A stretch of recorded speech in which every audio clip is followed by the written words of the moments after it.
Hey ladies and gentlemen, I'm back in the game. So let's talk about this new thing I kind of got happening on this channel right here, right now. Now overall, this is going to be the next thing. It's going to be kind of called the weekly pickup or the weekend pickup, depending. You kind of decide which is the better name. What's better, weekend or weekly pickup? And pretty much during the week, I'm going to kind of go to the movie store, and pretty much by Friday or Saturday, but particularly Friday, I'm going to kind of show you what I have planned for the weekend, whether it be movies that I am going to see, not necessarily in the theaters, but what I just picked up from the movie store, or a game that I'm going to be currently playing, and I will give my thoughts on that game or movie that I have or haven't played or haven't seen, and just overall kind of tell you what it is, and maybe even give you a story that kind of happened during that day. But we're going to start this thing off right now, so let's talk about my first purchase. So I went to Best Buy this week, because I had a gift card. I'm not a big Best Buy fan because sometimes the price is just overly ridiculous. There's a lot more cheaper movie stores for better deals just in general.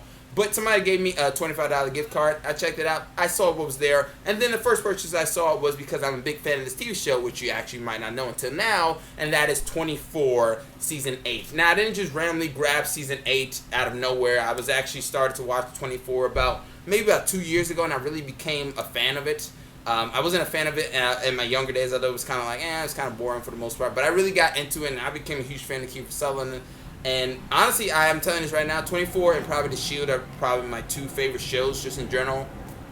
But look, a lot of people didn't like Living on the Day. I'm looking forward to Legacy. For the most part, it's got Dre, but we'll just see how that one goes. But 24 Season 8, you got Katie Sackhoff. Can't really see it from there because this is not HD camera apparently. But there it is. That was the first purchase. Now, the next thing is kind of going to be a little bit of a marathon. Because for me, I know a lot of people may not do this, but for me, which is kind of crazy to say, but I'm more of a method gamer, right? Believe it or not, I'm a method gamer. You're probably thinking, well, what the fuck is a method gamer?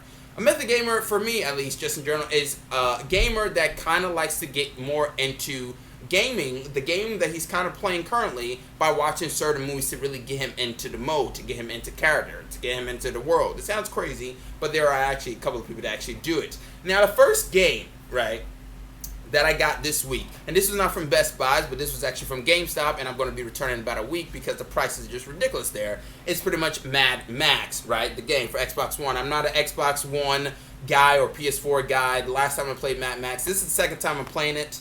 But I really enjoyed Mad Max video game. It kind of got shafted because it came out with Metal Gear Solid 5, and that was really an ant going up against a lion type of battle. But overall, I really enjoyed Mad Max. I first bought Metal Gear Solid 5, right? And then when I bought Metal Gear Solid 5 and played it, it was kind of fun for a little bit, but then it got boring because it kind of took away everything that was kind of cool about the other Metal Gears, like cutscenes and just kind of like really cool and fun stuff, and it was really not there. And then I got bored, and then I sold it, and GameStop ripped me off because they only gave me $22. And I said, fuck it, I'll put 40 together, I'll buy Mad Max, played it, I really enjoyed it, and I thought it was actually a very underrated game. Not a lot of people kind of played it, but I'm currently playing this right now. But I really enjoyed Mad Max. If you ever played the Mad Max game, let me know what's your thoughts on it just in general. Now, the next purchase is Mad Max, the Anniversary Edition, right here, right now. Now, this is the first one. It doesn't seem like Mad Max because it's fucking reversed backwards probably. But overall, this is a very interesting thing. I think what I like about it is because Mad Max is very cool. Even though the ending is kind of ripped off, or the Punisher '04 pretty much rips off the ending of Mad Max. But I enjoy this because it was a very ambitious film, just in general. And I feel like you can tell Miller had a lot of things he wanted to kind of put in here, but he couldn't. And unfortunately, or fortunately for us, he eventually did get the budget eventually later on from, the next few Mad Max films. But overall, you get a documentary pretty much about the making of Mad Max. You get the commentary, about Mad Max. And I'm actually looking forward to watching it. A lot of people don't watch commentaries because, it's kind of hard and difficult. But I'm actually interested in seeing the commentary on this. But overall, it's not my favorite Mad Max. Honestly, it's probably my least favorite. Because it is kind of slow for the most part, but I enjoyed Mad Max, the first one, because of the ambition, just in general. And then my final purchase of the day is pretty much the Road Warrior. You see that right there? Does it say Road Warrior, or is it backwards, ladies and gentlemen? I don't know. The Road Warrior is pretty much the cream of the crop, the barrel on top of the barrel of Donkey Kong games, right?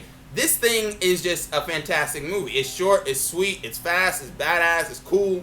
And Mel Gibson was at the top of his game. This is what happens when you get a better budget for an very ambitious first film. You get this. I truly like to believe that Mad Max and the second one, Road Warrior, are kind of like one whole film just in general, because I feel like the Road Warrior is essentially what George Miller wanted to do in the first one, I feel like, but he couldn't because of the budget. But he eventually did do it, and he did it better for the most part in the second one, whatever it may be. Now, I like Beyond Thunderdome. I don't have that one, and I have Fury Road already. Beyond Thunderdome, I actually kind of love. Now, granted, you're probably wondering what does love got to do with it, but overall, Beyond Thunderdome is not that bad of a thing, except when he starts to meet the Lost Boys, and if you know what I'm talking about, then you know what I'm talking about. Tina Turner's not that bad.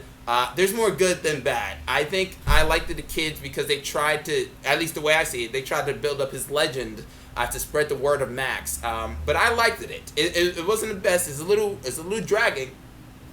But it's not that bad, and obviously I really enjoy Fury Road for the most part. But those are my purchases. That is what I'm going to be watching for the weekend. That is the Mad Maxodon and Kiefer Sutherland kicking ass in 24 hours. But that's my thing. Did you enjoy this? Did you enjoy the weekly pickup? But what are you going to be watching or playing this weekend? Let me know in the comment section below, but you probably won't because you don't. But I'm Chris Smith, and I'm signing out.